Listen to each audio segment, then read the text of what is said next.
This meeting will be conducted as a Zoom webinar to allow for public participation and comments. The Contra Costa Transportation Authority does not condone hate speech in any form. We continually strive to make life better for all members of our community and create an atmosphere where everyone feels a sense of safety and belonging.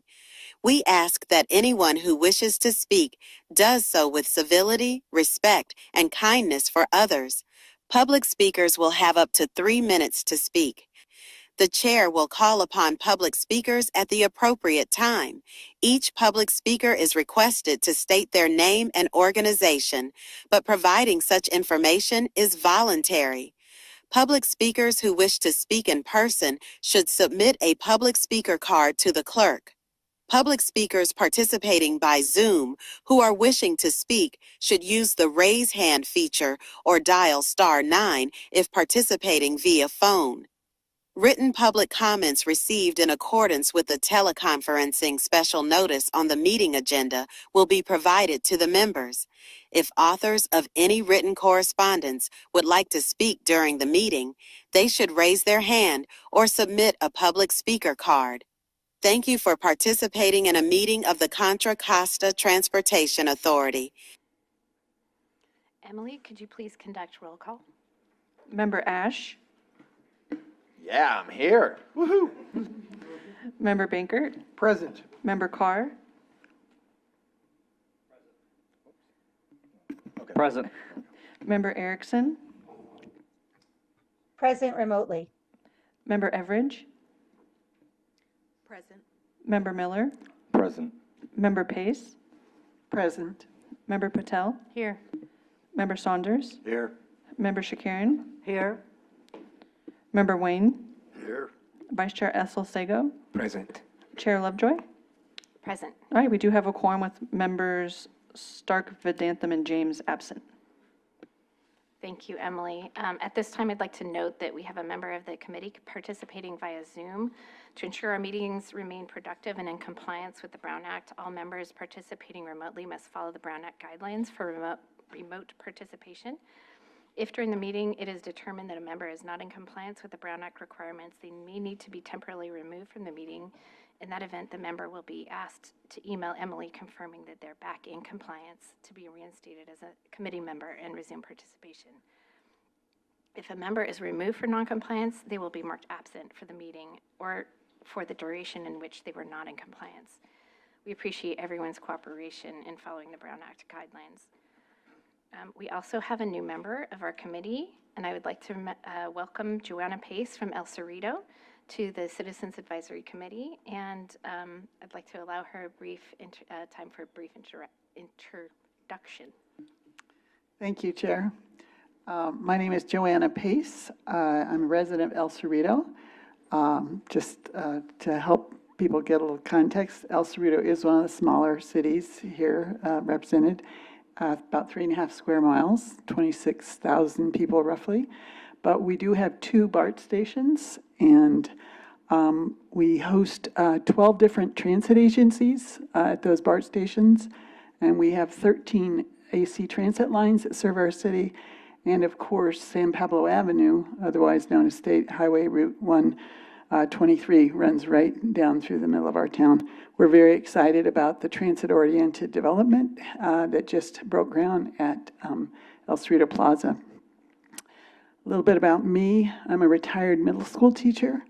I was, in those 33 years that I taught middle school, I was a somewhat infrequent bike commuter, but I would tell people it was the best 9 minutes of those days when I commuted by bike. I got asked to put serve here because I came to the City Council's attention because I'm the chair of an ad hoc rider advocacy group called the Magnificent Seven. We're trying to promote riding on the number 7 AC transit line, which runs from El Cerrito through Richmond, along the Arlington, through Kensington, Berkeley, South Berkeley, North Oakland, and Emeryville. And give it a ride sometime. It's a beautiful ride. We meet every 7th of the month at 7 p.m. to brainstorm ways to get more people to step on the 7. And just one other piece about my background in transit is I was asked to throw my hat in the ring when Director Peoples on the AC Transit Board passed away, unfortunately. I did not get selected, though I was one of the 4 finalists. And to prepare for that, I rode all 22 of the AC Transit lines that serve Ward 1. And so that's my frame of reference that I come here with.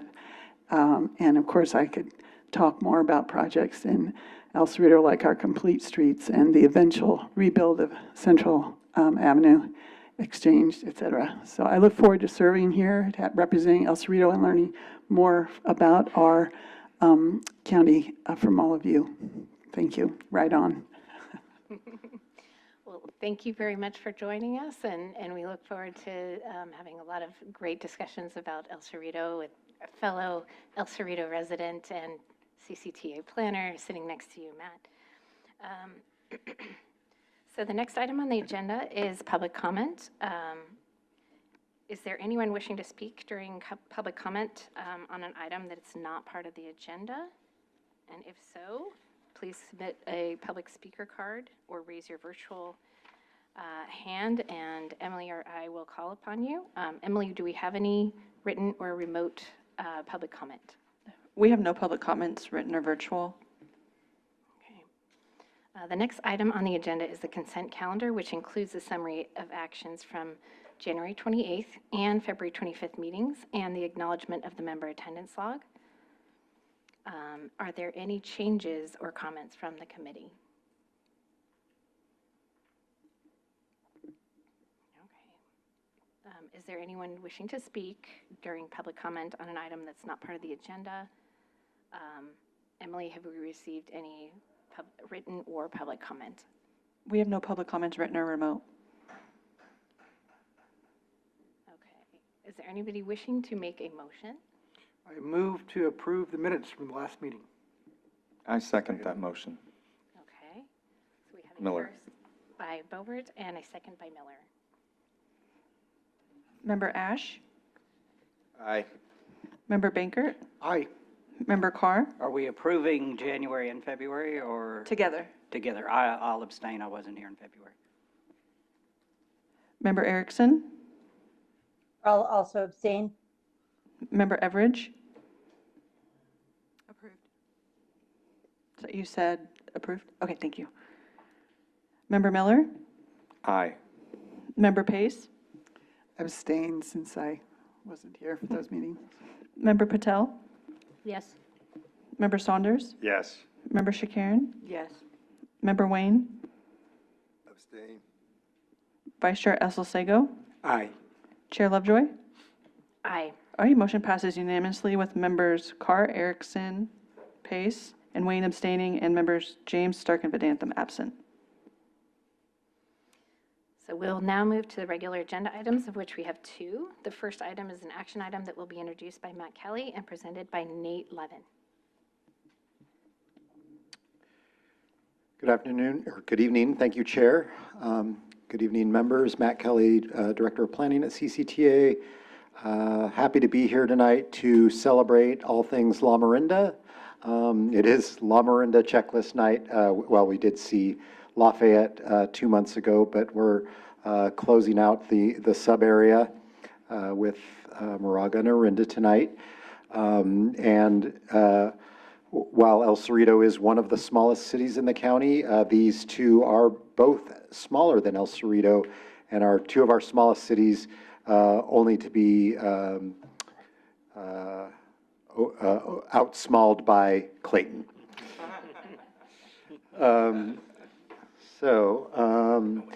Without further ado, actually, since we have a new member tonight, I will just give a very small intro to the checklist.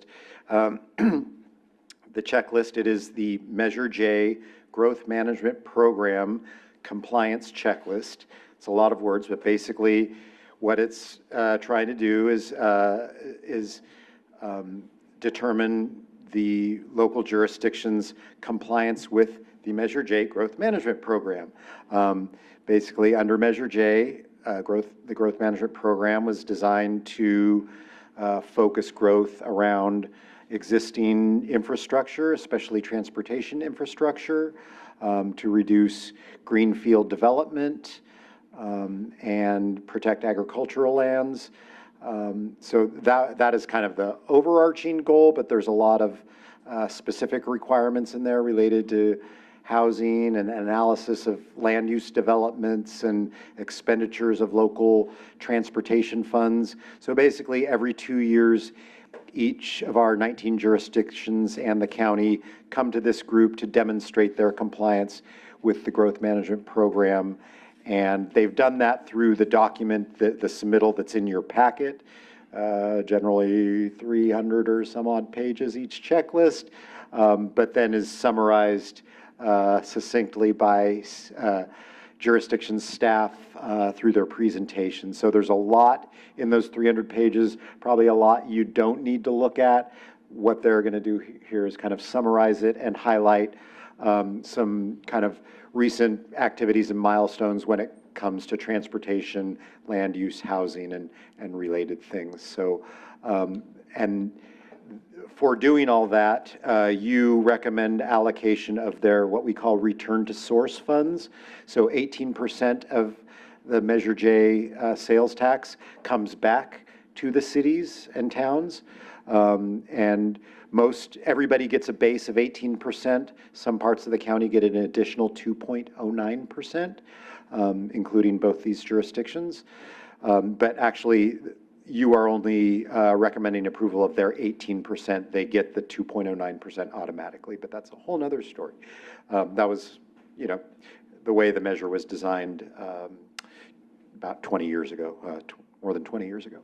So that will be your ultimate action tonight, is to recommend approval of the city and the town's checklist tonight, and recommend that CCTA allocate their 2 years of return to source. We allocate the first year, fiscal year 23-24, tomorrow, the day after the board approves this. You recommend approval to the board, then the board gives the final stamp. We make the first year payment immediately, and then a year from that date, we make the second year payment. So in this case, fiscal year 24-25. I'll get into that in much more detail in a couple of months when we bring out the next checklist cycle. But for now, I think that's enough background to get us through the night. So I'll turn it over to Nate and let him introduce staff and introduce the Town of Moraga's compliance checklist. Nate?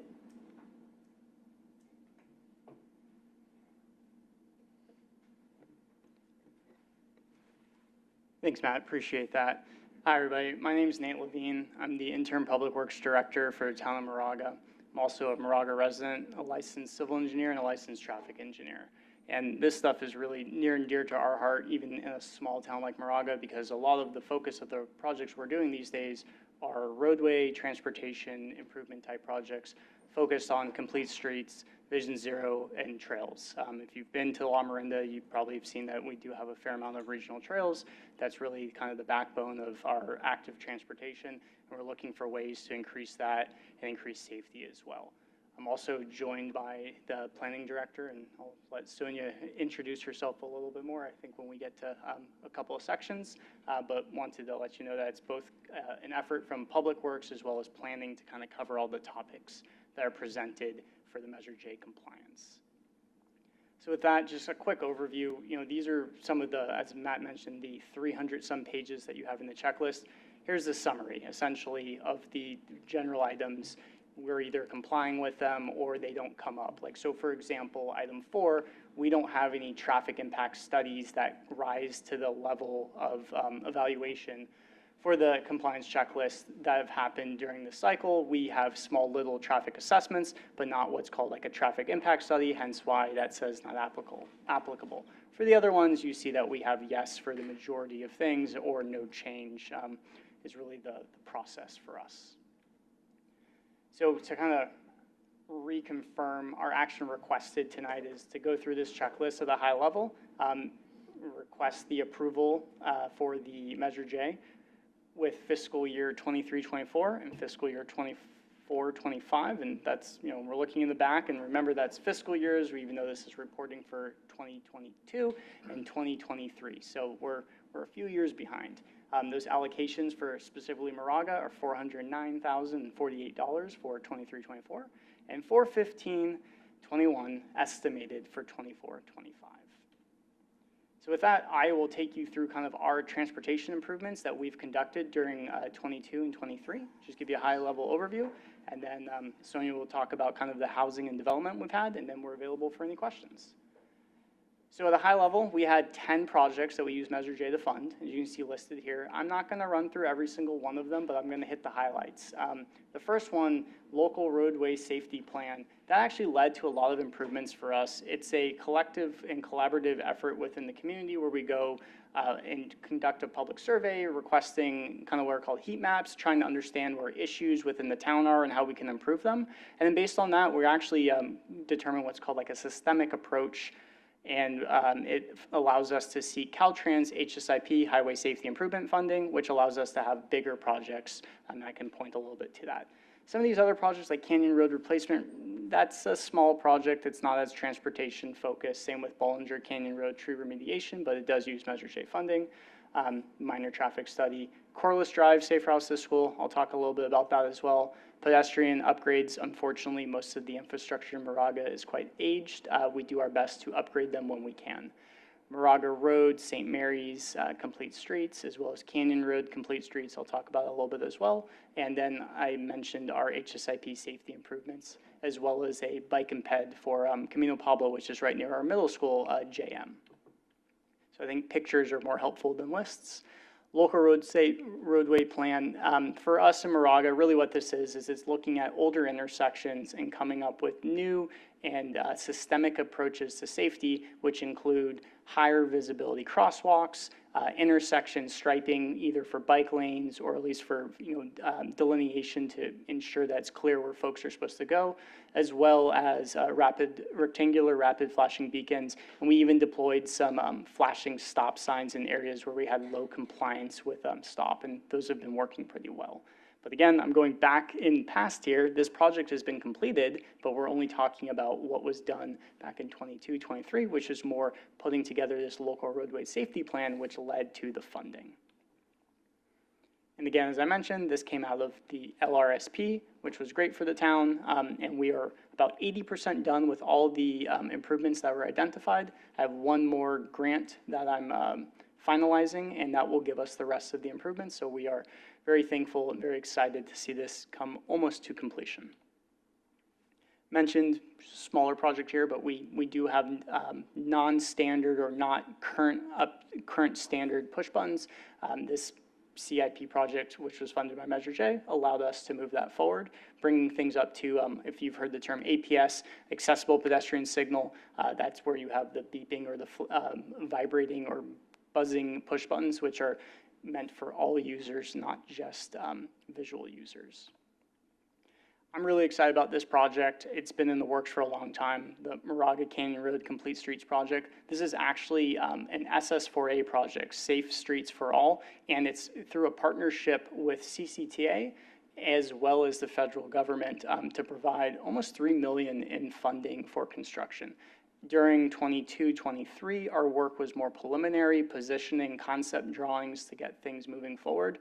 Kind of spoilers, we now have the grant and we're hoping to go out to bid for construction sometime this summer or early fall. So you're kind of seeing like the backwards part where this is what it took to get to it, and actually the project is going to be shovel ready very soon, which again is really exciting.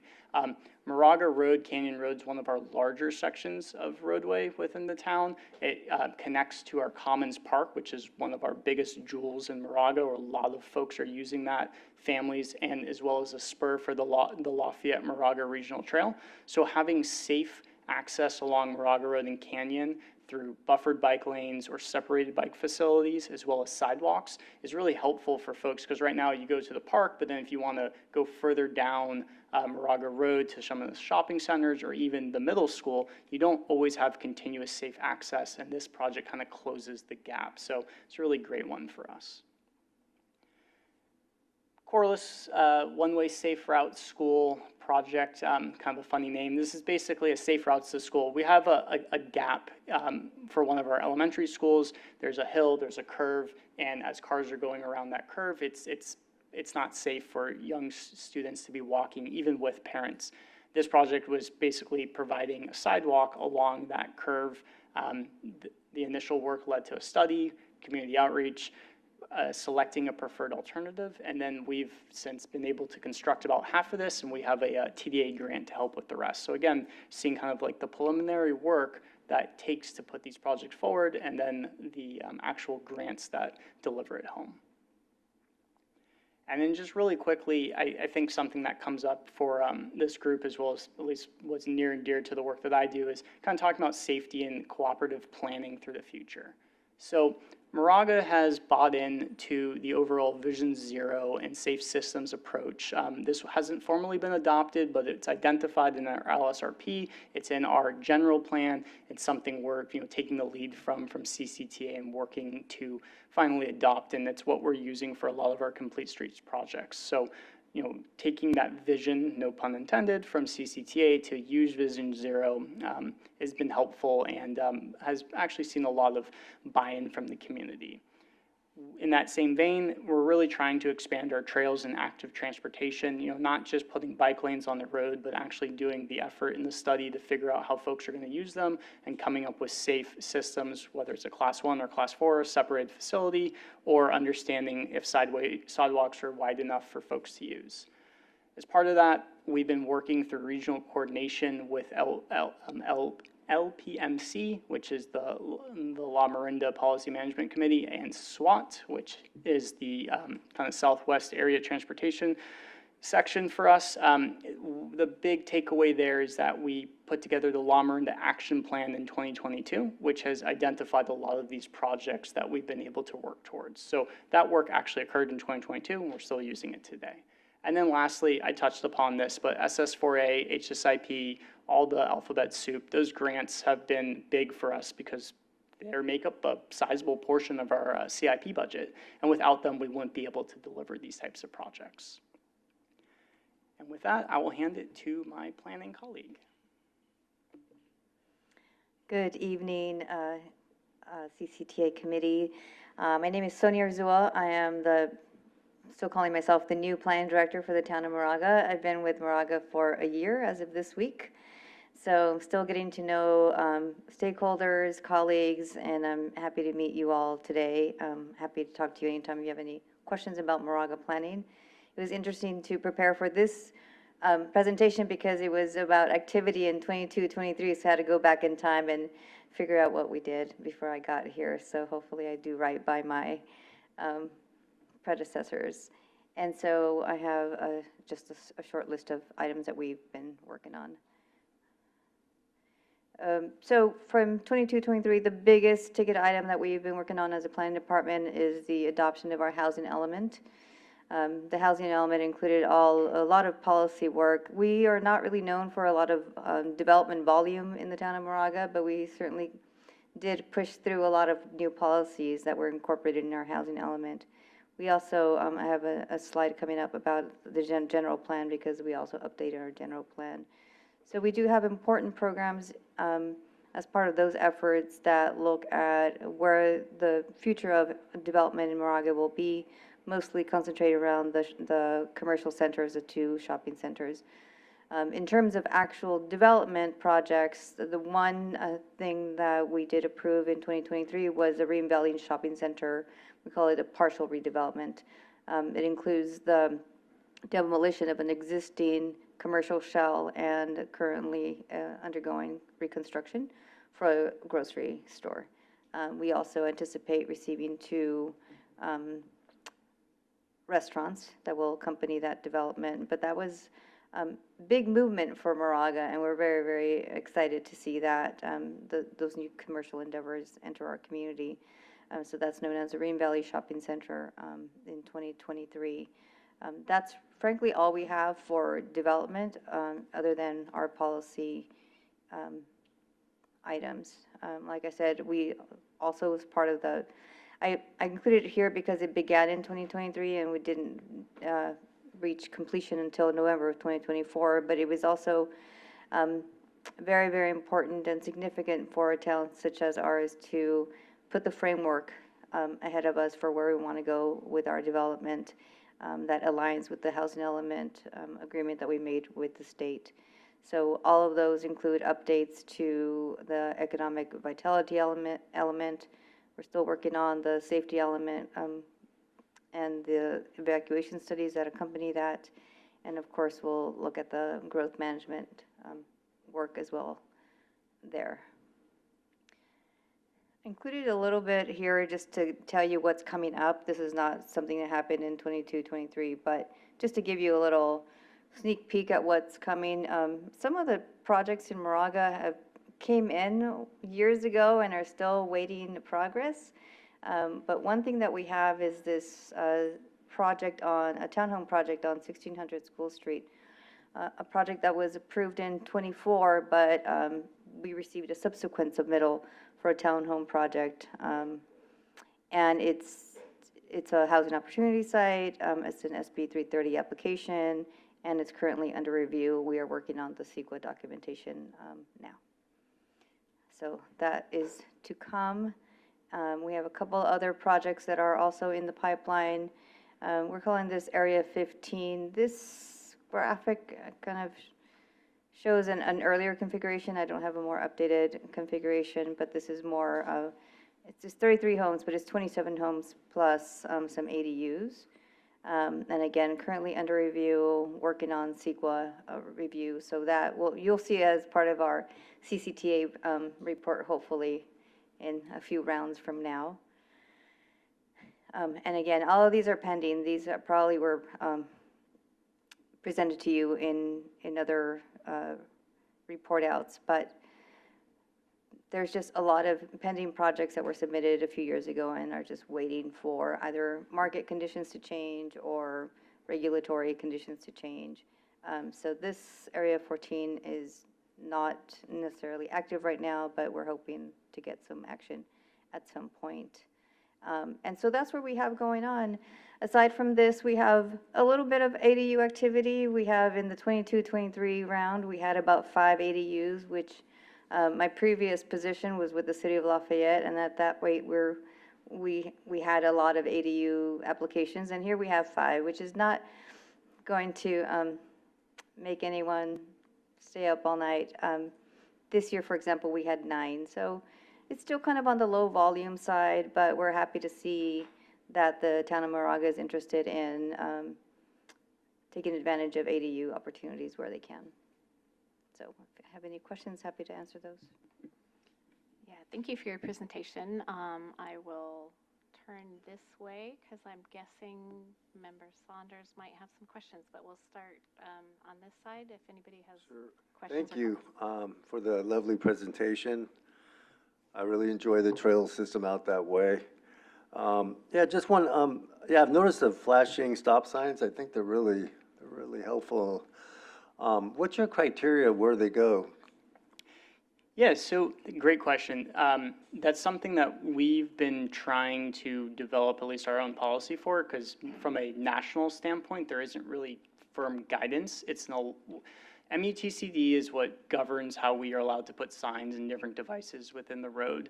They allow them. They don't really say when to use them other than where you're trying to draw extra attention. So my philosophy is, if you converted, I'll use this example. If I converted every single stop sign to have these flashing LEDs on them, people would become numb to them, right? They'd just get used to it, and then the effectiveness would wear off. So I'm trying to prioritize locations near schools or where we know that we're having reported violations of people running the light or with the stop sign or interactions in the crosswalk. So we had 2 locations recommended, one at Ream Boulevard in St. Mary's. It's that T as you're coming in from Lafayette. There's just been issues with people not paying attention to the trail crossing there. So that stop sign, the approach there is that brings some extra attention because you can't do the flashing beacons. And then we also put one by the Camino Pablo Elementary School right by a crosswalk there because we were having similar issues where vehicles weren't stopping for children in the crosswalk. And they have a crossing guard, and if you're not going to stop, you know, the only thing we can do is add a few more lights. And actually, we have seen some better compliance with the stop and yield rates there. So it does seem to be working, but I have to be careful. If I add 10 more, I feel like I'll lose that advantage that I've gained. Oh, thank you very much for that information. Member Shakirin, go ahead if you have a comment. Thank you, Chair.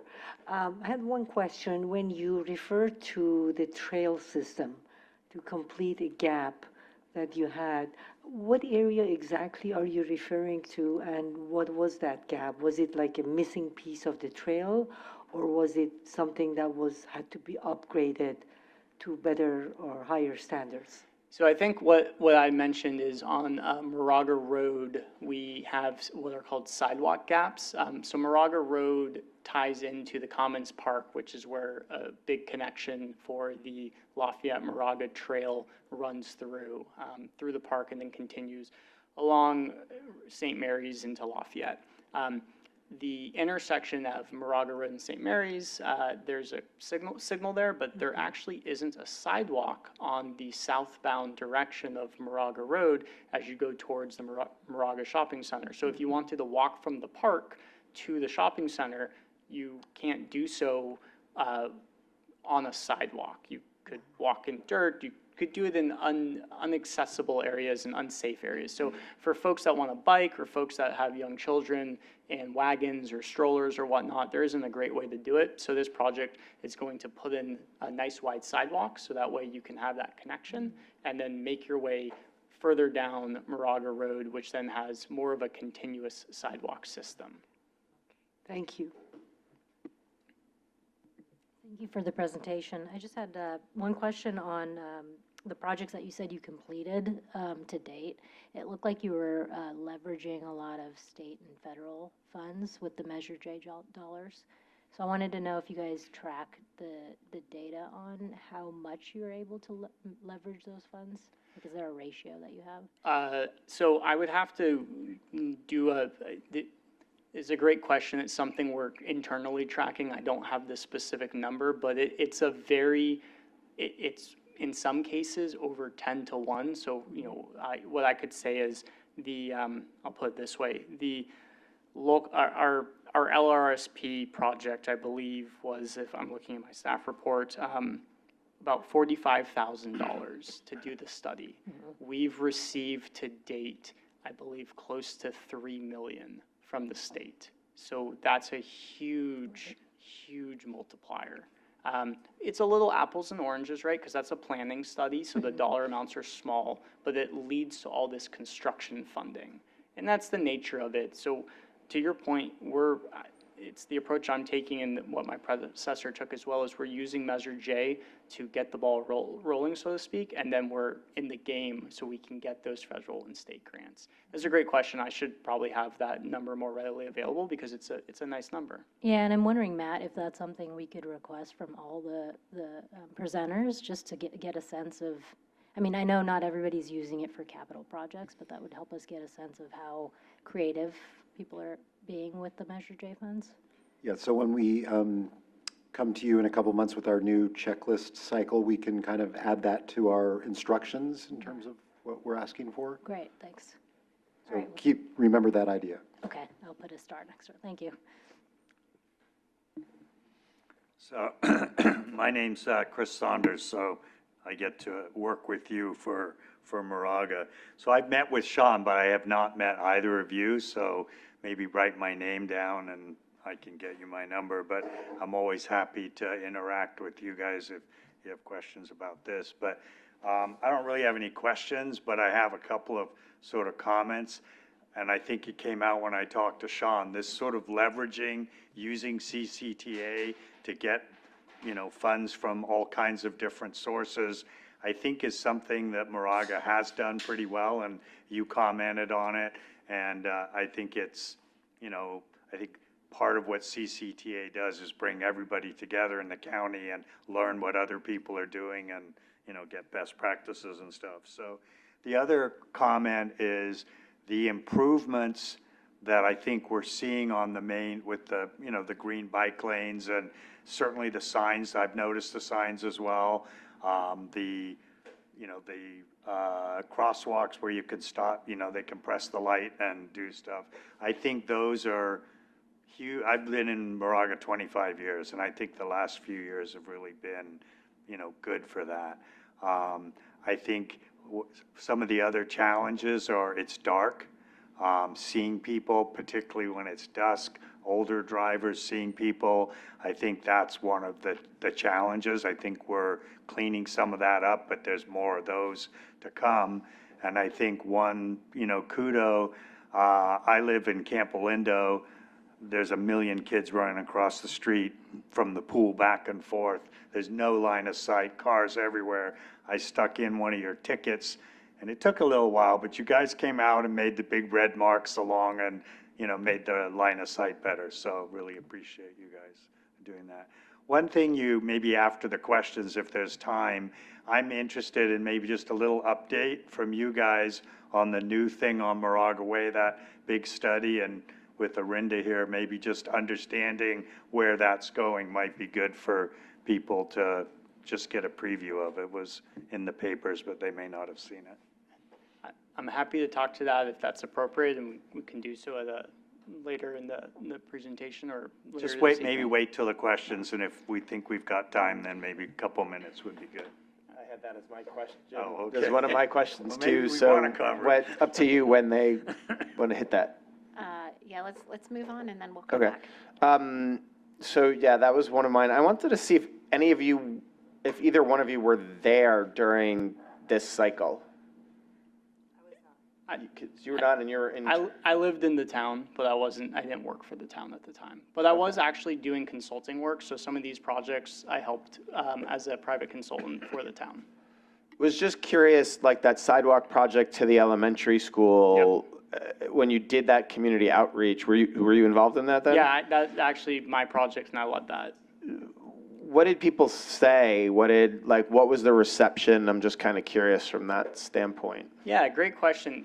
So I'll lead with this. It was interesting because simply put, it's hard to ignore parents in the area who have a very valid concern about speeding vehicles and safety. So this had been on the book for Moraga for actually 20 plus years. It first popped up in 2000 and would kind of come up as a CIP project and then get pulled off and kind of cycle around. There's all these different conversations about it. Finally, for this version of the CIP, which is a 2018 project, came up again. It was really community-led, as in there's a vocal group of PTA parents who really wanted this to move forward. So what we did is we went and collected data to actually be able to say, look, like there's a high number of volume of vehicles. We actually have a lot of pedestrians and students walking out there, which was a big issue with people. Oh, no one uses this. Like, well, yeah, no one uses it because they don't feel safe. So we need to look at what is unsafe and then figure out if we can correct it, and we would see more improvement from there. So we went through and kind of went through that study, in some ways it being a little bit of a punching bag for certain folks to air their concerns. And what it came down to is 90% of the residents in the area were supportive. There are a few folks who didn't like the idea. But now that we've actually constructed about half of the sidewalk, they've come and said, you know what, this looks nice. I like it. I'm looking forward to you finishing it, and that's even one of the property owners that we're going to be impacting. So kind of slowly but surely we won support through a very intentional effort. Good. That's good to hear. Yeah, a lot of people just oppose change for change to get, just because it's scary. And then I wanted to ask, and this partly leads into the other question, but how is the work? You guys are starting to work on regional coordination and emergency evacuation routes. I don't know if that's tied in directly to what he was asking to present later, or if there's any light you could just shed on that. So there's a lot on that topic. So CCTA actually is putting together a more regional county-wide evacuation study, and that's going to go through a larger process, which you may or may or may not be familiar with. I think for us, the result of that is it's going to help identify some projects or some areas that we can further enhance or study. This specific Moraga Way project is something that we thought about is, look, Moraga Way it's constrained at the end of the day. It's never going to be a 4-lane arterial. It has a footprint. But in the action plan that I mentioned, there was actually a goal to provide a trail running all the way from Moraga to Orinda Bart, more for active transportation. And I'll provide credit where credit's due. Previous Public Works Director Sean Knapp thought, well, what if we thought about having this also be used in emergency conditions as an ingress-egress auxiliary lane? So it wouldn't be for the general public, but it'd be something where you could get emergency responders in or out of the area, meaning you have better flexibility for how to manage the road. And then coupled with our Smart Signals project, which allows us to be more adaptive or interactive in how we manage the traffic signals, it all really fits well together. It's going to be a long project. It's a big price tag, but we're starting the study, which I'm happy to talk about later.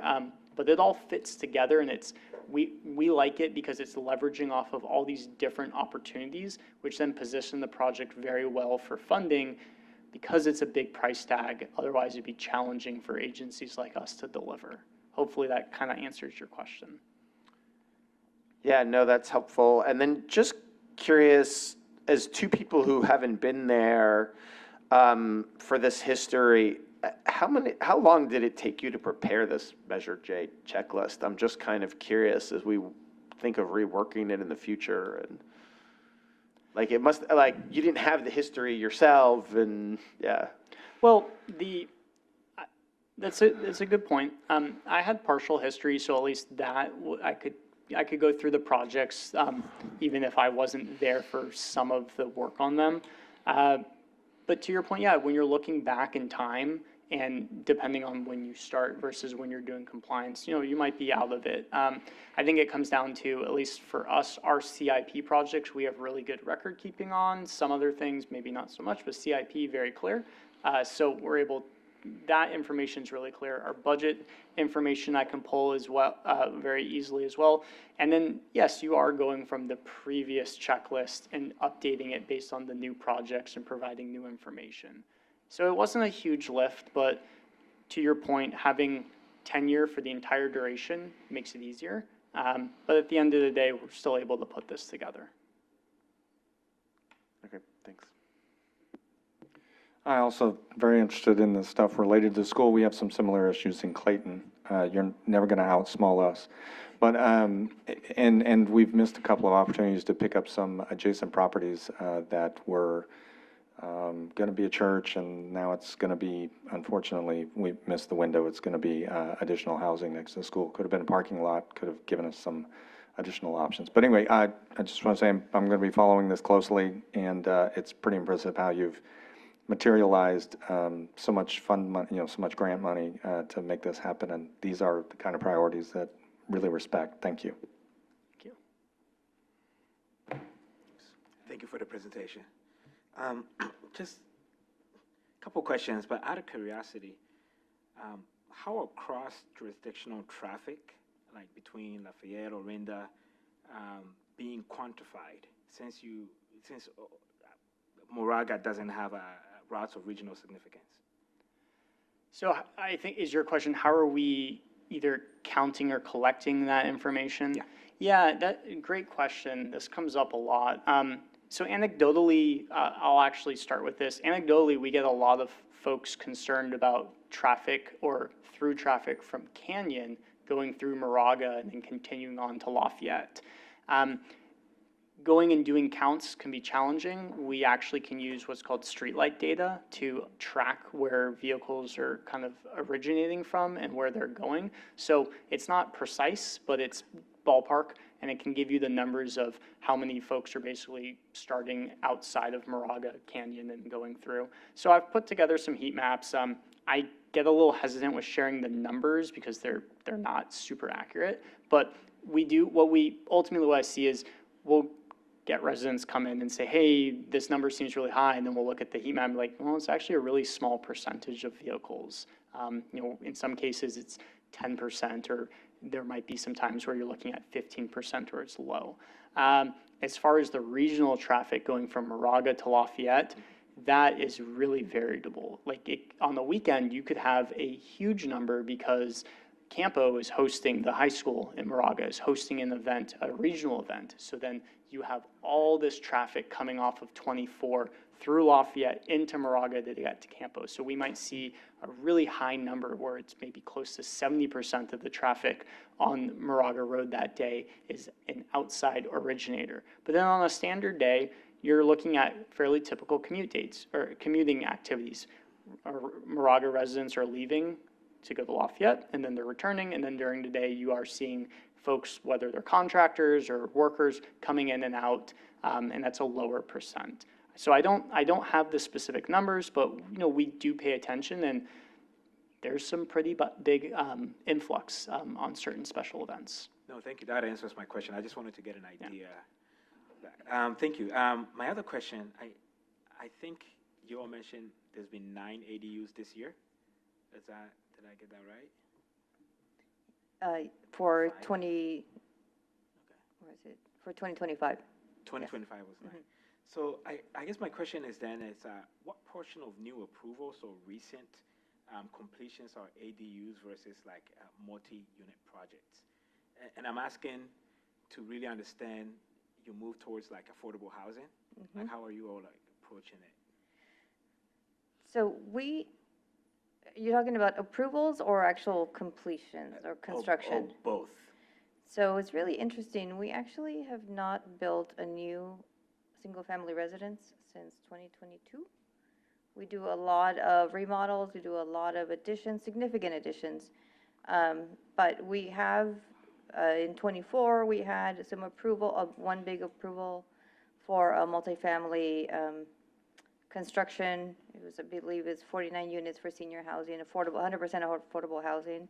So I think we're turning a corner, honestly, and to see what we're going to get. But just over time, the trend has been very low volume, single family, low density. But we do have something on the books already. Hopefully they can complete their financing and we'll start seeing some dirt being moved. So we'll start seeing that. And at this point, with our ADUs, they do count as naturally occurring affordable housing. So we'll take it. And 9 is better than 5. So we're trying to take advantage of everything that we can.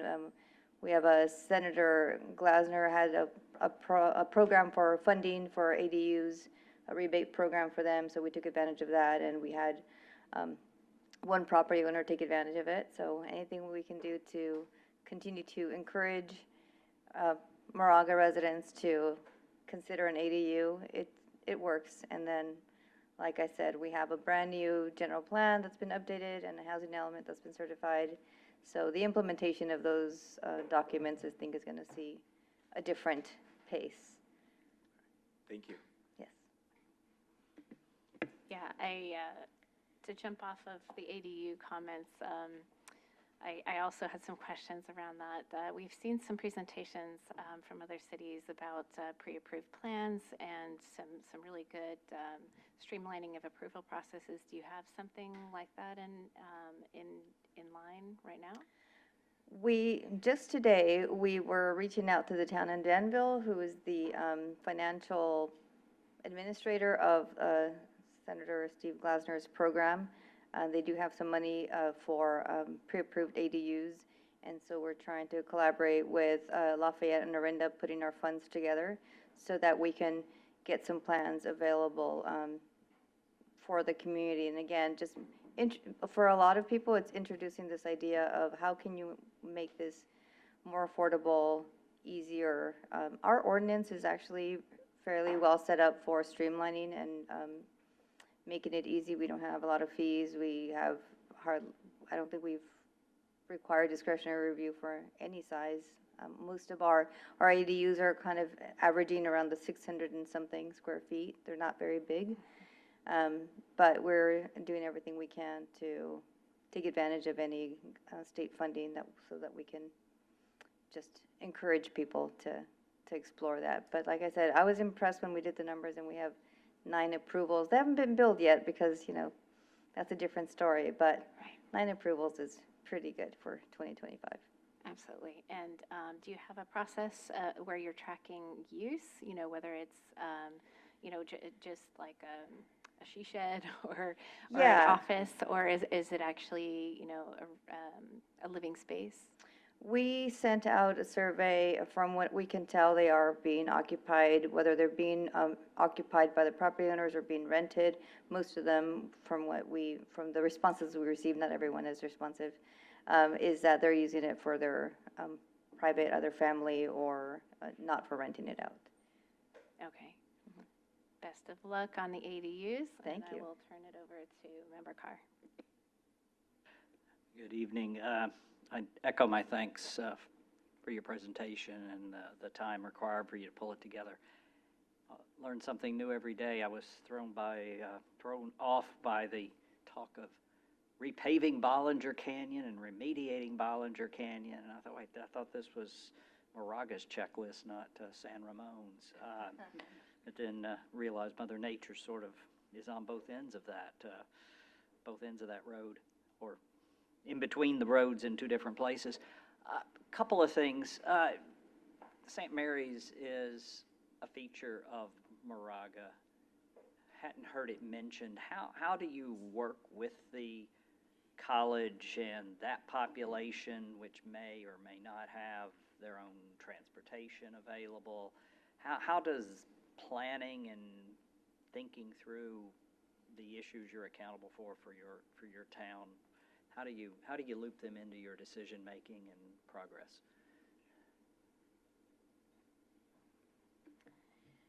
So the town-gown relationship, which is what we like to call it, has gone through various phases. So the current phase is that we're working really, really closely with them just in terms of their overall vision and overall long-term goals of what they want to do with their community. They've included us in some conversations, internal conversations that they've had about having the students access BART or having them have access to bus services, what they can do to help encourage that and support that, whether it's building in bus passes for the students to use. From what I've heard, and I've just been third party at this point, we have not had any direct coordination with them about how to get the students off their campus for those who don't have cars. But what I've heard is that a lot of students are commuting. So there is just a very car-dependent population. And so I think they're exploring options, and we're happy to work with them and as they explore more ideas. But anything we can do to help them move those students into town. Ideally, we want them to come to town. We want them to come to the downtown and eat there and use the retail that we do have, just so that they can be part of the community.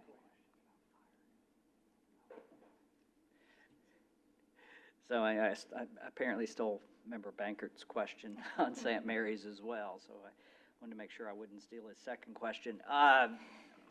Fire risk evacuation, how big of an issue, probably more of an issue for the next presenter in Orinda, but for Moraga, how big a deal and to what extent is there a concern around under potential wildfire threat of being able to safely evacuate everyone in the town?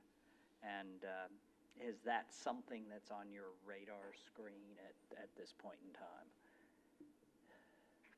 I think there's 2 angles. I think you can hear the planning angle and the transportation angle, and they're similar but different.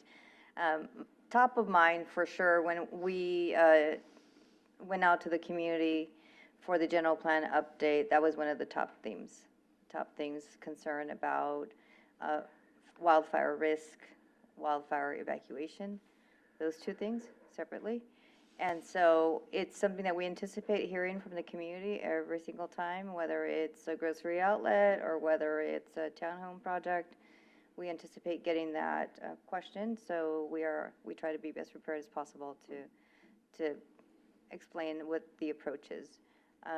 We also work very closely with MOFD, Moraga Orinda Fire District, and collaborate with them in terms of their work plan and how we can support them in reaching their goals. So definitely a key part of our development strategy, and we do have language in our general plan to address that, and whenever we have a project, we make sure that MOFD gives us their feedback and we account for that.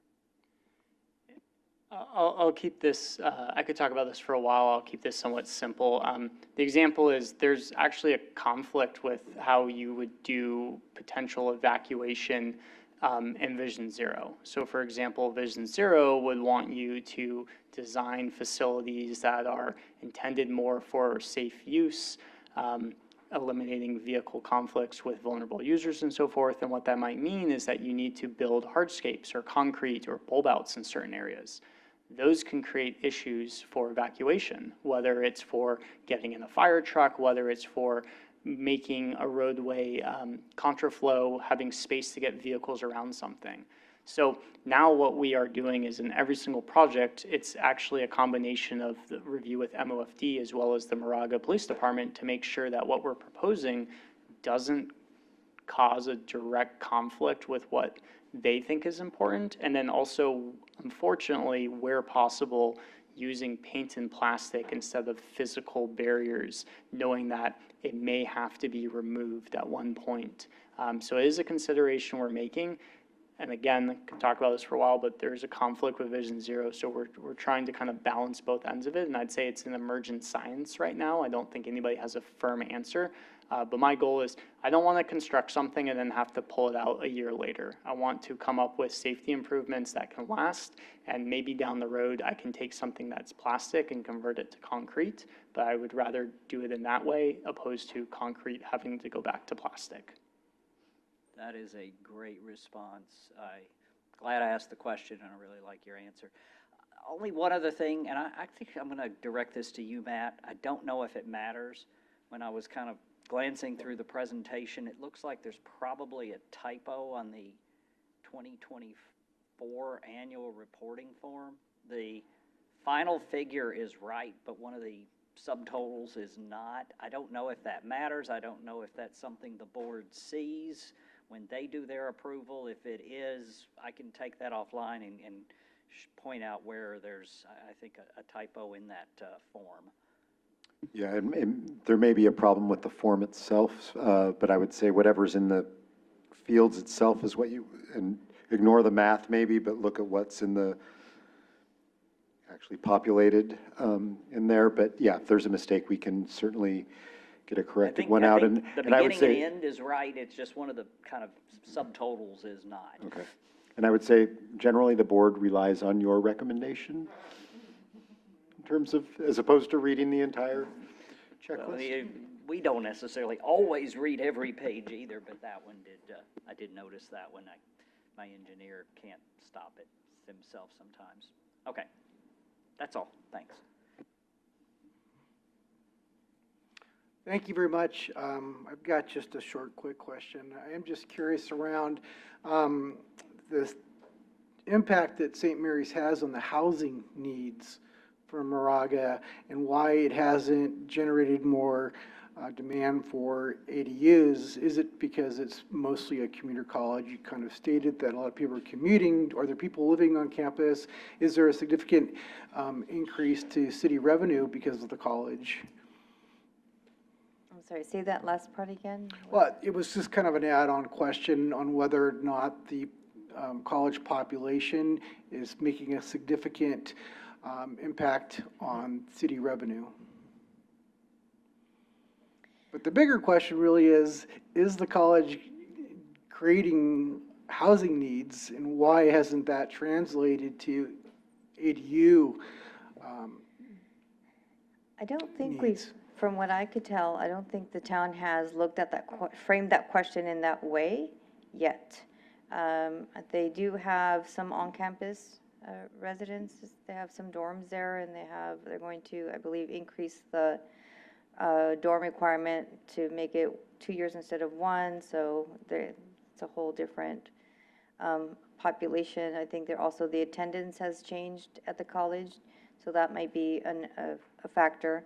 But we have not seen a direct correlation between the students at the college and the demand for housing or ADUs. Thank you. Hi, thanks for the presentation. I didn't have any questions until I thought I heard you say, and I could have misheard, that there weren't any new housing, single housing unit projects since '22? No new single-family No new. residences. Right. Most of the activity Okay. is demolish, redevelop, or significant additions. Okay. And was that by design or No, it's just the just market. is what it is? Mhm. Okay. I think Very interesting. It's just- Were there density increases in some of those cases, if you recall? With the housing element, we definitely amended the densities from our downtown.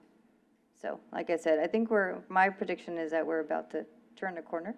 Yeah. But yeah. I think, because we've asked some of that question before, it's come up with the interest rates and cost of construction and supply chain now. I think the only city I could recall that has more than one or two single-family homes is Oakley on the radar, because they have the land. I think everybody else is really focused on multifamily or apartments. Pleasant Hill's had several infill projects, But several single-family? single-family homes, yeah. Yeah.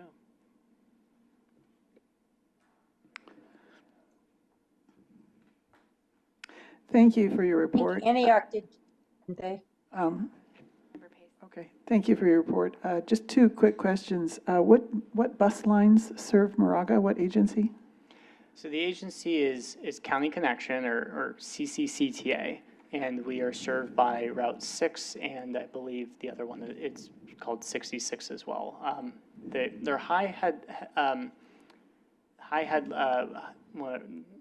blanking on the word. Basically, I believe it's 30 minutes or an hour headways between the services, so it's a low-frequency bus line. Yeah, okay. And do you happen to know if the St. Mary's students get free bus rides with their student ID, as happens at Cal and other places? There are programs. I am not an expert in all of the CCC programs, but they do what's called like a pass the class during the summer, and that I believe does apply to college students, and we do what anecdotally have heard that it has a high use.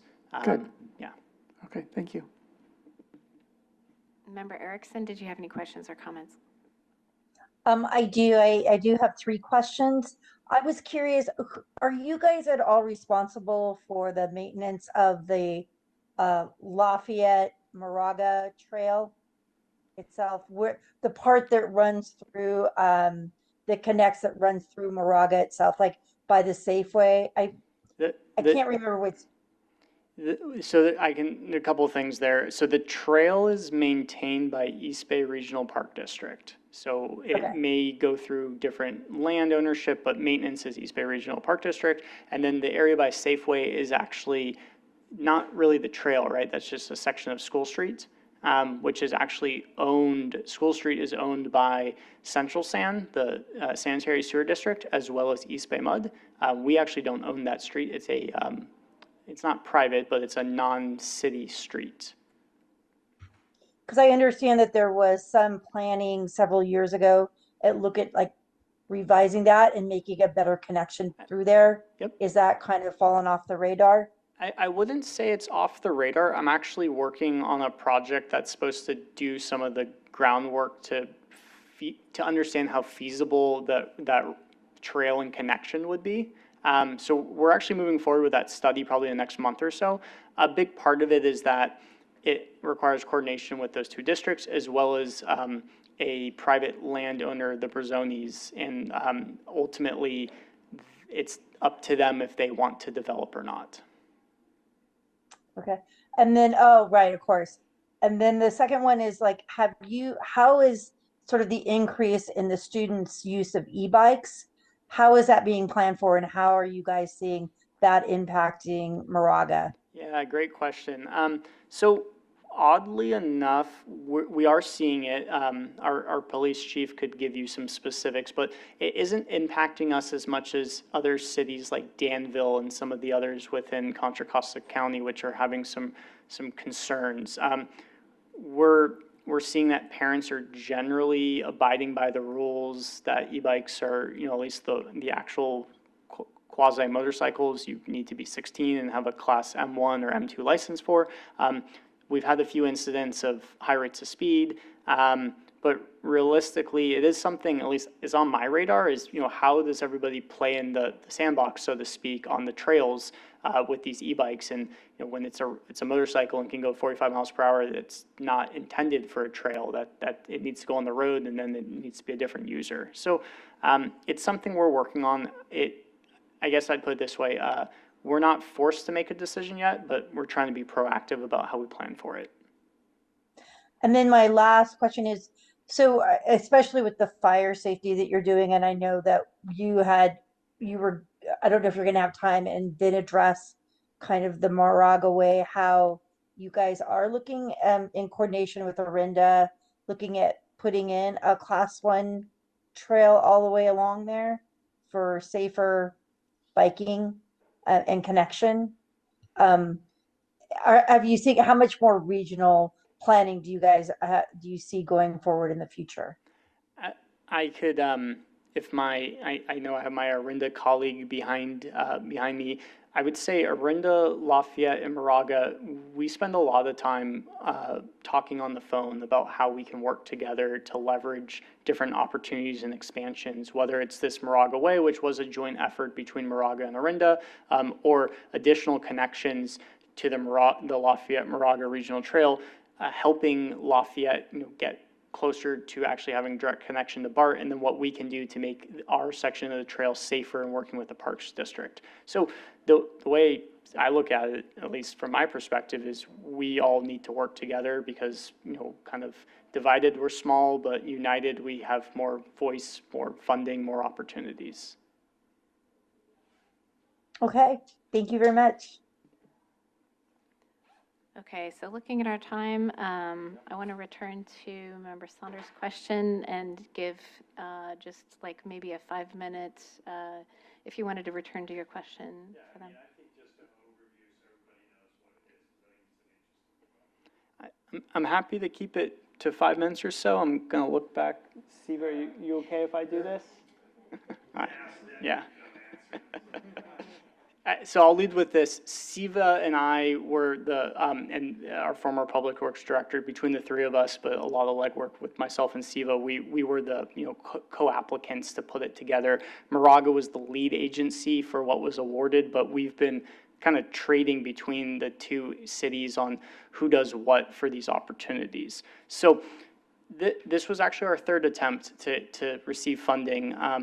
As I mentioned, the project initially was on the La Miranda Action Plan, but it's complicated. The sections in Moraga are a little bit more straightforward. We have less residential frontages that the trail would cross, but once you get into Orinda, especially at Miramani and all the way down to the downtown and the Bevmo parking lot there, there's a lot of driveways that it crosses. From a right-of-way standpoint, you probably have the space, but there's going to be impacts. So the concern was we can't just, even if somehow we secured the money to construct it, we need to do the outreach. We need to make sure that folks understand what's going on, that there actually is a desire for this. We think there is, but you need to talk to folks and make sure that it's supported and that the homeowners and residents in the area understand. So it's kind of the background of it.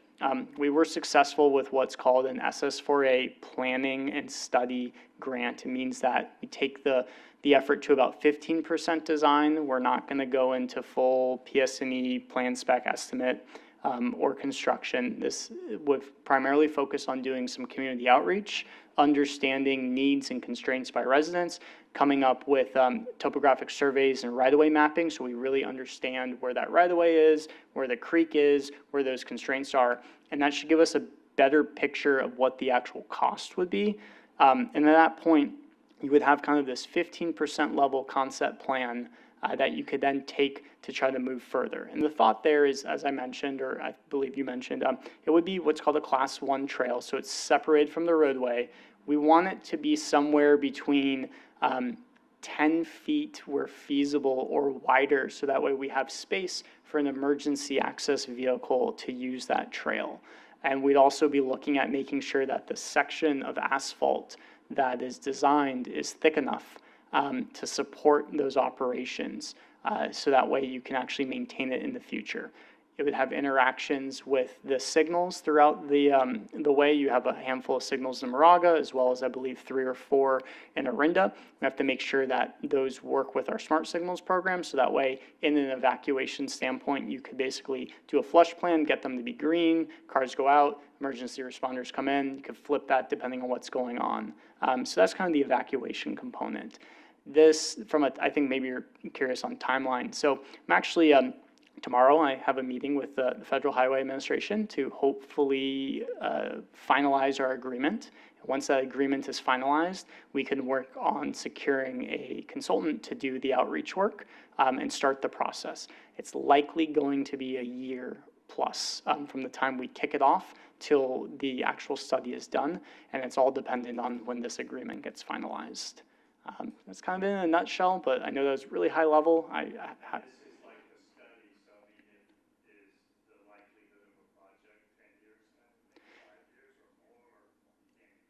It's a little hard to say. I'll do some inside baseball talk here. We got lucky with a what's called an earmark grant from DeSaulniers' office. We didn't make the cut, but we were really close. And the thought is, if we can kind of put this study together in a couple of years, I mean, crystal ball on how the administration is, whether it's what color the house is basically, but if things go our way, we could be really well positioned for construction funding in a few years. Now, if that doesn't happen, we're looking at other grants, because this price tag, you might want to deliver this in phases. Maybe this becomes 3 phases. You focus on Moraga, taking it to Ivy and Orinda, or taking it to Glorieta or something like that. So those are some, I think that would come out in the study, and then we understand construction. So could be 10 years, could be less. It's a guess. Yeah, thank you for that explanation and future vision. And I'm in Orinda every day dropping off kids, so it would definitely make a difference in the commute and the safety of kids coming out of schools. So with that, is there anyone wishing to speak during public comment on an item that's not part of the agenda? If so, please submit a public speaker card or raise your virtual hand and I'll call on you. Emily, have we received any written or remote public comment? No public comment, written or virtual. Okay. With that, do I have a motion for the approval of the Town of Moraga calendar years 22 and 23 Measure J Growth Management Program Compliance Checklist? You most certainly do. You can put in Very all the good, right Member words. Saunders, and I'll make the second. Emily, could you please conduct roll call? Member Ash, Aye. Member Baker, Aye. Member Carr, Aye. Member Erickson, Aye.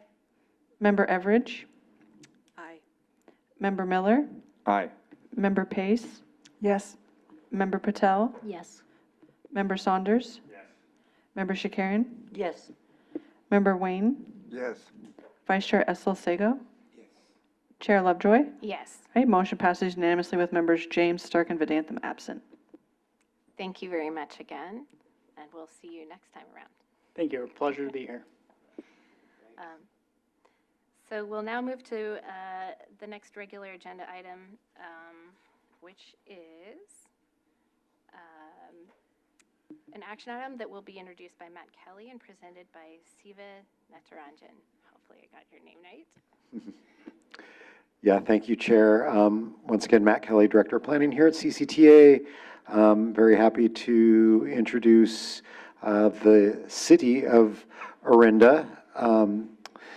We have to be very, when we have towns and cities, we you got to respect and give them their proper title. The city of Orinda, as I mentioned, another one of our smaller cities, but a lot of transportation, kind of at the crossroads of transportation, so to speak, for a small town. So I'm just going to, because it's getting late, I'll just pass it over to Siva, who kind of represents the engineering side of the house over at the city, and I'll let him introduce his guests. Thank you, Matt. Good evening, Madam Mayor. Chair, sorry, used to the City Council meeting dialogue, but Madam Chair and committee members, thanks for having us this evening. I came in with an idea of how to present this, but I'm going to pause and preface it a little bit because hearing what Nate explained and some of the questions I heard, this presentation is going to be a little bit more focused, particularly on the checklist items. But that being said, once we are through it, I'm happy to answer any questions outside of what is in the presentation. So with that said, I'll proceed into my slides here. Do I just use the... All right.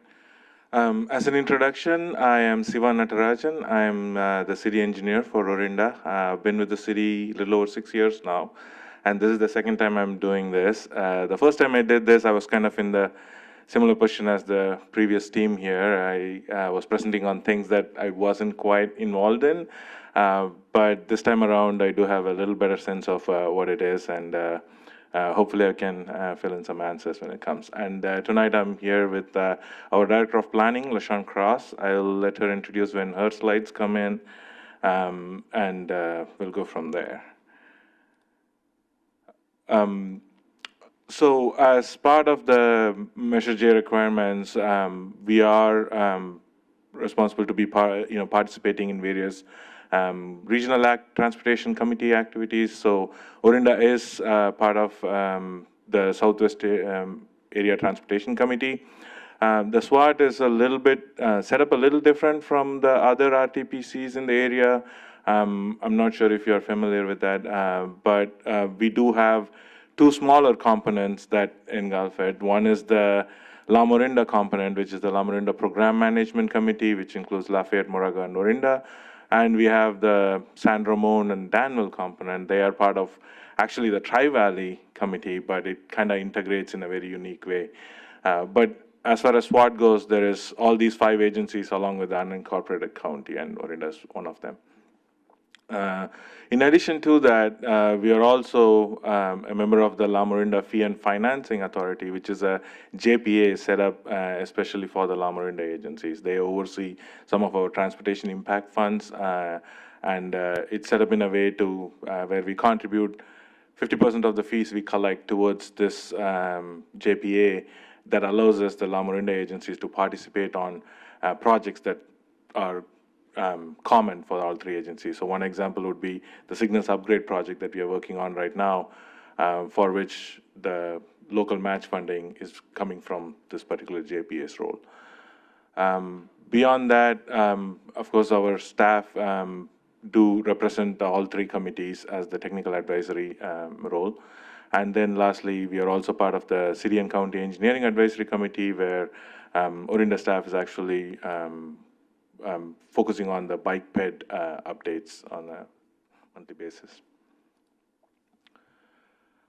As far as Measure J monies, we get a couple of different pots of money. One is we do apply for the Transportation Development Act funds every year, and for the years 22 and 23, we did receive 2 grants awarded, and for 2022, it was for installation of a RRFB crosswalk on Moraga Way.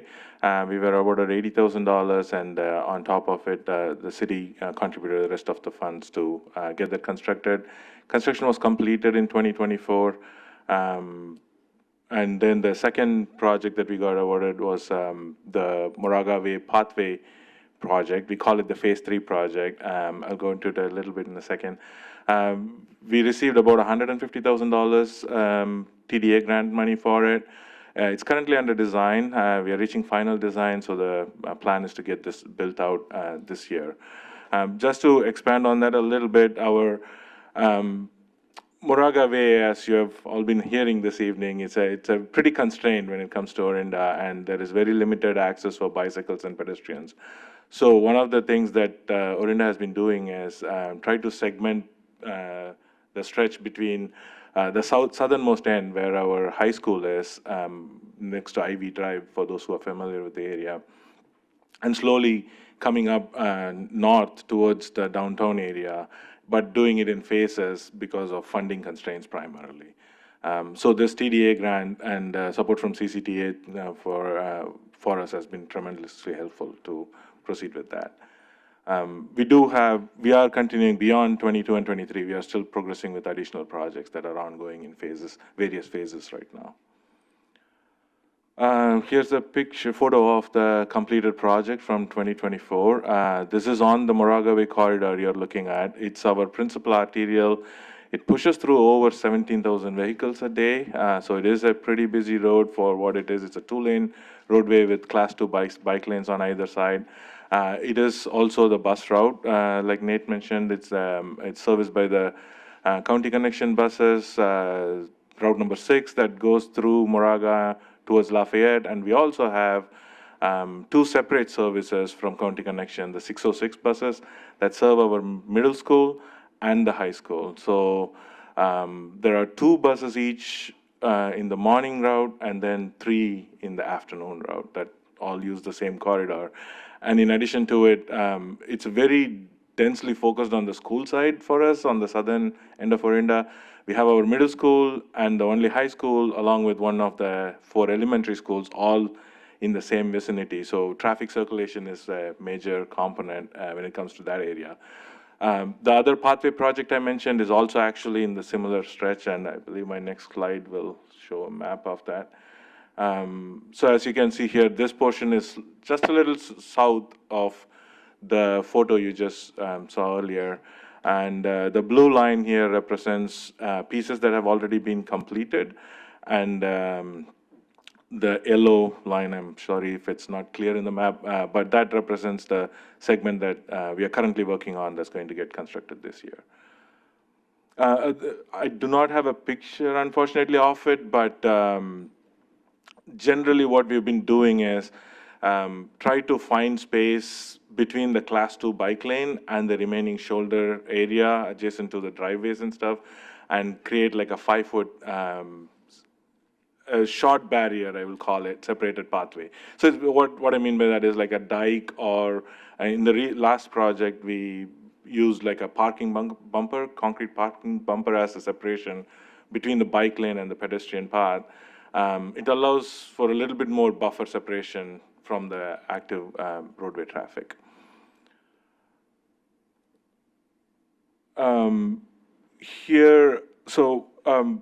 The reason you're looking at these 2 pictures is because unlike Moraga or other agencies, Orinda kind of uses our return to source money in a very targeted manner. So most all the money goes towards our paving project. So we do have a pretty robust paving program.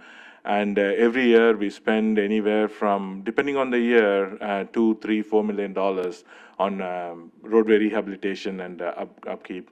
So the LSM monies we receive basically become a component of that funding source. Beyond that, we use gas tax money and the vehicle impact fee, or the garbage fee, some agencies call it. Those other funds contribute to it. For the 2022's money was used on the 2021 annual paving project, as you see in the left side of there. Example of a street that was paved using that funds. And then in a similar manner, the 2023 monies were used on the 2022 annual paving project. The years are going to be a little bit confusing because we plan the project a year ahead and get it built in the following year. And also you're comparing in calendar years against fiscal year. So I apologize for too much number swapped over there. And as defined in the checklist, there is an MOE requirement for each agency. So for Orinda, it's actually $472,306 for this period that we are looking at. And as you're seeing there, the expenditures tied to that for us was for fiscal year 21-22, which is the reporting year 2022, I think, comes to be about $2.8 million around, and then the expenditures on the next year was 3.3 almost. So happy to say that we did meet and exceed the MOE requirements. That kind of completes my piece of the presentation, so I'm going to hand it over to our planning director for her portion. Thank you. Thank you. Good evening, Madam Chair and committee members. Again, my name is LaShawn Cross. I don't think I can take the title from Sonia from Town of Moraga since I'm approaching 2 years as the new planning director. Before this, I worked for Contra Costa County Department of Conservation and Development for 25 years. And so now here I am in Orinda and taking over, ensuring that we are meeting our housing element allocation. So what you're seeing right now is the annual progress report where I looked at, well, let me step back. We've actually just submitted on Monday our annual progress report for the housing element. And so I now know the numbers for sure and certain in terms of building permits that have been issued. So for moderate income units for 2023, looking at 2024 and 2025, we anticipated an annual of 10 ADUs, but as you can see, we are well over our anticipated 10 units with 26 ADUs and junior accessory dwelling units combined. 2024, we looked at 19 or processed 19 ADUs and junior ADUs. 2025, we are at 18 ADUs and junior ADUs. Our market rate units, we are looking at for 2023 and 2024 and 2025, that's a 3-year progress period. 5 single-family residences for 2023 and 2024. 2025, 9 single-family residences. And to answer a question I heard earlier, many of this comes from lot splits, urban lot splits. So these are new homes rather than demo and rebuild. So we are seeing an increase in SB 9 type urban lot splits. We do also have our very first Senate Bill SB 1123. That's your small lot subdivision. So we do have our first one in the city of Orinda that we are currently processing. This next slide is just more of everything in a nutshell, and it's telling you that our arena allocation was 1,359. Now let me tell you what it was in the 5th cycle, 227. So we are dealing with this very large increase, and so as you can see, our very low units are 372, our low income units is 215, our moderate is 215, and our above moderate is 557. So give you an idea of what 2023, 24, and 25 looks like. You can see most of those units are coming from our ADUs and our JDUs, but we do have some single-family residential, which you see in the above moderate, that 559. So thus far, although we haven't hit the mid-year cycle in 2027, we have 82 total units for the city of Orinda. Plan Orinda. So Downtown Precise Plan, as many may have known, we settled a lawsuit, and there was a writ that was issued in August of 2024 that rescinded our DPP, Downtown Precise Plan. However, we were able to maintain full effect of the housing element that was certified in March by HCD, Housing and Community Development. So as a result of that, we continue to meet the programs of the housing element and meet our rezonings. As of now, we have settled that lawsuit, and as many of you were sort of reiterating, yes, it was around evacuation, fire evacuation. So a part of that lawsuit involved software, Ladris software that we have incorporated and we are utilizing on some of our projects that we are receiving to sort of gauge what it may be like if that project looked at the traffic impact going through certain intersections. It's still a work in progress, and right now the software is being updated for Ember casting, but that is something we are going through and is part of the settlement. As I mentioned before, the sixth cycle housing element, which is what we are currently in, was approved on January 31st, 2023, but approved by HCD as state certified in March 30th of the same year.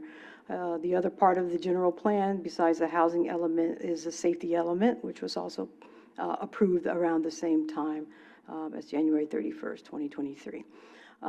Before I get into this project, because this is more of a 2026 project that just came in the door about, I'd say approximately 2 weeks ago,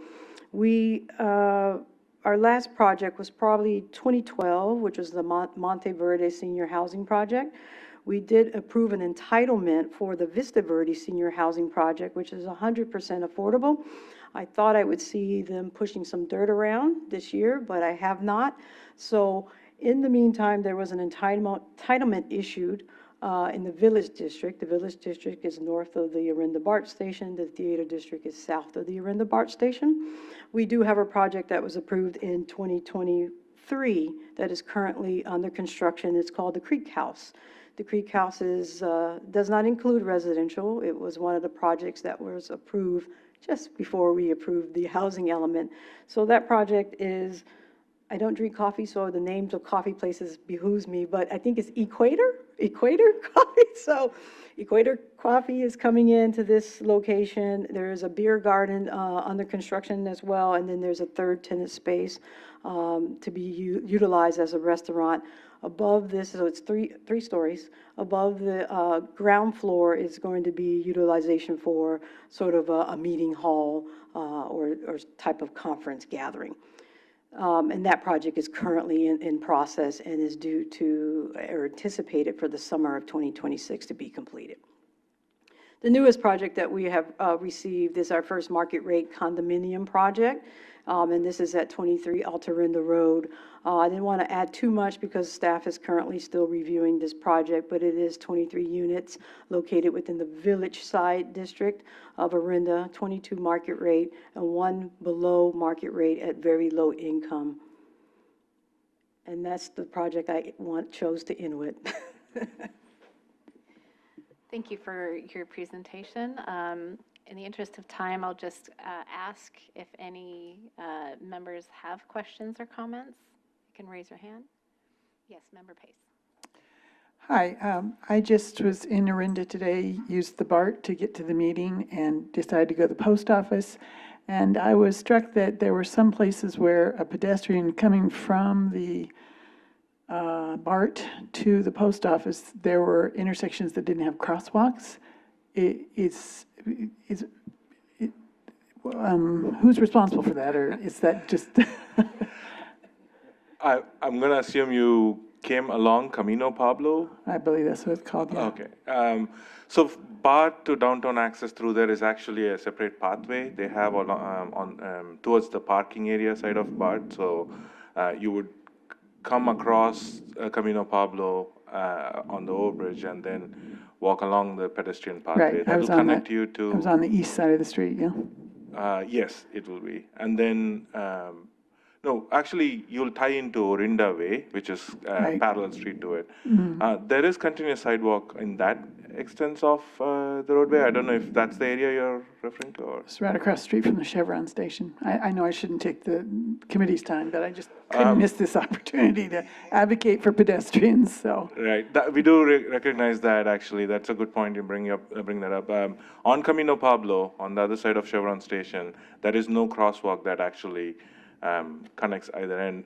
Because the other end is actually an on-ramp to the highway, that's likely why. Okay, yeah, thank you. Member Erickson, our Orinda member, is she still online? I'm here and I had my hand up. Okay, go ahead. I am a 20+ year resident of Orinda, and I have to agree with our new council member. Orinda is not very friendly to bicyclists or pedestrians. That is an ongoing issue. my question is around around the housing, because when we look at the other communities such as Moraga and Lafayette, there has really been a buy-in for supporting multi-unit building. And it was interesting. It's nice to see that there's the condominium project you guys are considering. Do you see that there is going to be, is there kind of an agreement? Do you feel there's an agreement within the current city management and you know, the planning commission and everything to support multi-unit housing in like the village side or in downtown? Yes, what I did not mention is that, yes, we have completed our rezonings for the downtown sites that meet our housing element. The downtown precise plan was to rezone all of the parcels downtown, but of course that has been rescinded, and so what we have done is chosen housing element sites that would meet our RENA allocation. So the new rezonings that we have currently is to support the mixed use housing plus commercial. And since we have done the rezoning, there is an uptick in the number of inquiries and calls from various developers and partners. And then can you address any of the like further plans that you have to make it? I know there was the discussion about how difficult it is to address Moraga Way, but just in regards to like, is there any plans going forward to look at putting in the connection from BART? I mean, like, that's not an ADA compliant bridge that goes over to get from, you know, the village side to BART, as an example. Is there anything that you guys are planning or funding that you're looking at to make a better, like, what is the, I know that Orinda, you guys have the Connect Orinda plan. Could you just address a little bit about where that's in the planning process and what you're looking at doing?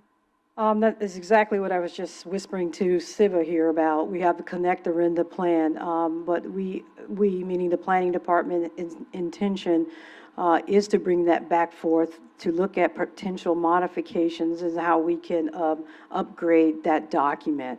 So it is in the plan. It was going to be part of our additional discussion about bringing back the downtown precise plan before the city council. But at the moment, it's postponed at the moment tentatively until May, but we will be looking again at the Connect Orinda and what changes or revisions we can make to that document. Okay, thank you very much. Yes, Member Miller. Thank you, Ed Miller from Clayton. My question is very, very fast, actually.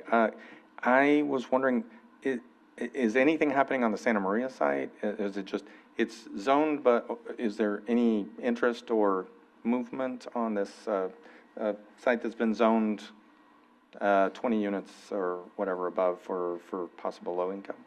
The direct answer is no.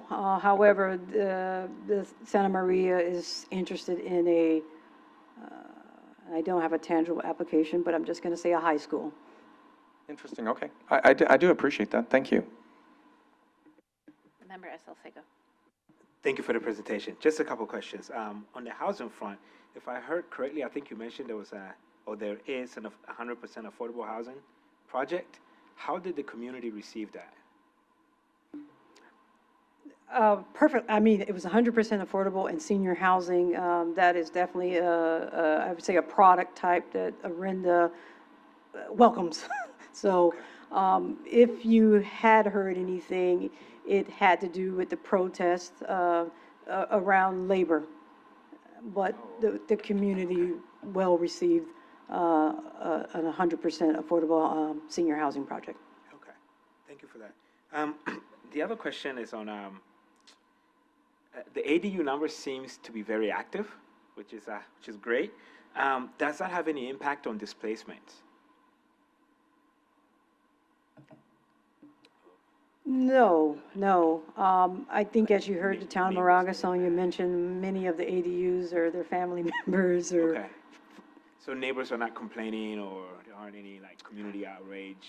Not about that. The complaints are the streamlined applications, SB 9s, urban lot splits, SB 1123s, the ones that are ministerial type projects. Okay, And my last question is on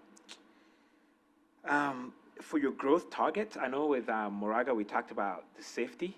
So for your growth targets with wildlife and environmental constraints, how are you all approaching that? Well, part of that, the DPP, the Downtown Precise Plan, what they did was a programmatic Plan Orinda EIR, Environmental Impact Report. And so that report covered all of those types of impacts. Of course, it doesn't cover individual projects. Each project has their own merit in which we must evaluate under. So 23 Alta Orinda Way would be, or Road, would be one of those projects. Although they fall under that Plan Orinda EIR, we still have to evaluate, is there an additional impact? But the current EIR covers wildfire, wildlife, et cetera. Okay, so I'll end with a few questions. I have a few questions around school since my kids go to school there. I was wondering, so your 2014 La Miranda Action Plan has an item for expansion of the school bus service in La Miranda. And I was wondering if you knew the answer to this. Delray Elementary does not currently have buses, and I was wondering if that was just a constraint of the geography of that school. So for Orinda, there is two types of bus services, right? One's the yellow bus, basically the La Miranda school bus program, and then, like I mentioned previously, the county connection component of it. For the La Miranda school bus program, Measure J actually provides a certain amount of funds that support that, along with parents contributing for a monthly fee towards it. As far as expansion, the program itself is actually managed under Lafayette's wing. They have staff there that oversee that program. I've not particularly heard anything about specific expansion. If I had to guess, it probably has more to do with the financial situation, because as it is, there is concerns about keeping the costs down for the parents while maintaining the service of the existing routes. Last year, I believe there was like a request for additional funding, and the SWAT committee that kind of oversees some of those funds were trying to rearrange some monies to contribute to that. Barring funding, I'm sure they'll be able to contribute. But physically, transportation side or infrastructure side, I don't believe there's any specific constraints to allow a school bus to get through there. Okay, thank you. I also wanted to note that I think it was your city council that just approved the walk and roll program for the La Miranda area. So congratulations. It's a really wonderful program to kind of change the culture around walking and biking to schools. So I applaud Orinda for that. Looking forward to having it come to my kids' school. And then one other question, school related. Around Orinda Intermediate School, there's quite a few sidewalks that are disconnected, gaps in the sidewalk, and I was wondering if that was in the plans to address, or it was getting looked at for, safe streets to, what is it, safe streets to school? Safe routes to school. Safe routes to school, or OBAG? Great question. I'll start with saying Orinda has very, very limited sidewalks. We do have pathways, and as I mentioned in my presentation, we are trying to add as time and funding allows for it. Coming to the particular question about Ivy Drive, yes, we do recognize there is a significant disconnect actually on two sides of access to that school. So one is along Ivy Drive, and the other primary access is along Coral Drive. Both have actually segments that are not complete. So on the Ivy Drive component, my hope is that once we are through with this last phase 3 of the Moraga Way pathway, we will be able to make the turn and start focusing on Ivy Drive, close the gap over there. And on the Coral Drive segment, there is already a plan for it. There was an intent, from what I can tell, to build the sidewalk all the way down to Moraga Way. My understanding is funding constraints is what limited the construction to stop midway along Ardith Drive, which is like halfway through there, if you're familiar in the area. Currently, there's conversations going on about extending the sidewalk. So more than likely, we'll be taking a project to the City Council this coming CIP update and request for some funding, because there is significant interest, because it's a considerable safety issue, because there's a lot of kids that walk along that drive, and it's like I said, second access to Ivy Drive and primary access to both Delray kids and high school kids who's going to Miramonte. So that's getting a very close look at it. We are currently actively in the process of implementing some striping and visibility improvements along that street, just so that kids are able to kind of walk somewhat, not barrier separated level safety, but so putting in some initial implementations.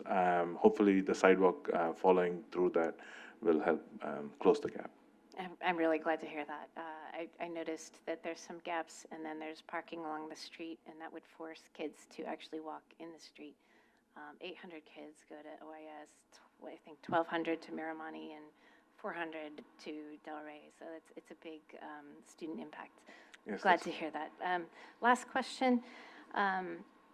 So along the same 2014 La Miranda Action Plan, there is an item for MTC Westcat County Connection AC Transit BART to explore feasibility of service reorganization in San Pablo Dam Road and Camino Pablo Corridor.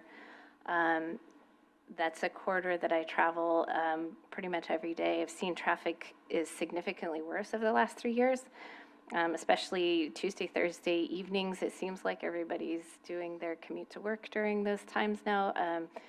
Do you have anything, in the works for that? Just so I understand, is the question related to transit improvements along the corridors? Yeah, so it says to work with AC Transit, BART, County Connection, Westcat, and MTC to explore feasibility of service reorganization. All right. So it is a route of regional significance, San Pablo Dam Road. So I would want to say that's probably more on likely CCTA taking a lead on that and working with all the adjacent agencies and get something put in place. Orinda is not directly involved in it, but we do recognize the need for that corridor to, currently there is no transit service through there, just to make clear. It does move through, I think our understanding is about 30,000 cars, ADT through there, so it is a pretty significant traffic. From a city standpoint, our focus has recently been more on the wildfire, pedestrian, bike safety side of things, so I don't think there's a very targeted focus for transiting improvement on that corridor within Orinda. Okay. All right, and with that, any other questions? Sorry, I saw somebody point. Oh, okay. All right, well, thank you very much, Siva and LaShawn, for your presentations. Are there any comment? I guess we've gotten a lot of comments. Is there anyone wishing to speak during the public comment on an item that's not part of the agenda? If so, please submit a public speaker card or raise your virtual hand, and Emily or I will call on you. Emily, have we received any written or remote public comment? No written or virtual public comment. Very good. Then I will make a motion to pass the approval of the City of Orinda calendar year 22-23 Measure J Growth Management Program Compliance Checklist. And do I have a second? Second. That's Member Ash. Emily, could you please conduct roll call? Member Ash? Aye. Member Bankert? Aye. Member Carr? Aye. Member Erickson? Aye. Member Everidge? Yes. Member Miller? Aye. Member Pace? Yes. Member Patel? Yes. Member Saunders? Yes. Member Shakaran? Yes. Member Wayne? Yes. Vice Chair Estel-Sego? Yes. Chair Lovejoy? Yes. All right, motion passes unanimously with members James, Stark, and Vedanthem absent. So Thank you, very everyone. much. Appreciate your time. So that concludes our regular agenda items. The next item on the agenda is member and staff comments. Any committee members or staff have anything they would like to share? Member Saunders. So this is for Matt. So you guys, your presentation had exactly the slides in it that we talked about wanting last month. So I think that, look at their presentation, the ADUs and the housing. I think it's perfect. I think every city should be required to put that in the front of their presentation or the front of that horrible packet so that I can look at it and it's like, okay, well, it gives you a very good sense very quickly of where we are. So that would be my constructive comment for the day. So nice housing summary table. Yeah. Not, in addition to all the Well, yeah, I know you dozens have of to put pages all the that rest have in, to be. Theirs was submitted. great. Theirs was fantastic. It's just And then having nice. it there to discuss like you guys did is perfect. So, and some do it, many don't, and that's, I think, our comment. So thank you. There's a free event tomorrow at the Embassy Suites across the walking plaza here on human trafficking with the district attorney, sponsored by Visit Walnut Creek. If anybody is interested, and just to be clear, it is preventing human trafficking at 9 a.m. So if you're interested, let me know. Thank you, Member Ash. Anybody else? Okay. Chair, I would like to flag for everybody that next Wednesday, April 1st, your Form 700s are due, the annual filing. If you aren't sure of your status, feel free. I could answer any questions for you regarding that. But it is by law that it is completed, and there could be fines if it is not done. Thank you, Emily. At this late stage in the game, are there any members from the public who wish to speak, Emily? No public comments, written or virtual.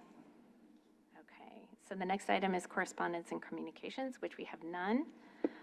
If there are any topics that members would like to agendize on a future agenda, please raise your hand. I see none. And Emily, still no public comments there? No public comments, written or virtual. Thank you. So our next regular meeting is proposed for April 22nd. And the meeting is now adjourned at 7:52 p.m.